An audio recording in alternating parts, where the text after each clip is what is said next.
The first modern air conditioner wasn't invented to cool homes. It was built to solve a printing problem.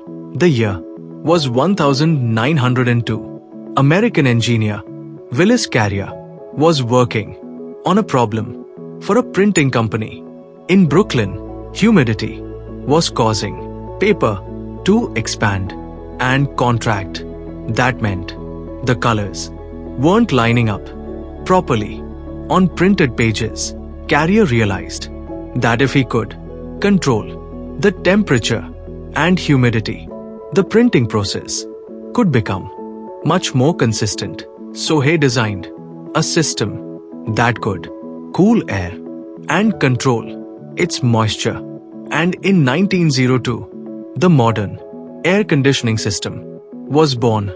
At first, air conditioning was mainly used in factories and businesses, but eventually it entered movie theaters, offices, and homes, and then it changed. Summer forever. Today, air conditioning is everywhere, from homes to skyscrapers.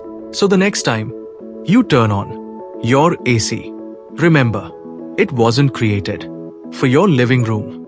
It started inside a printing factory.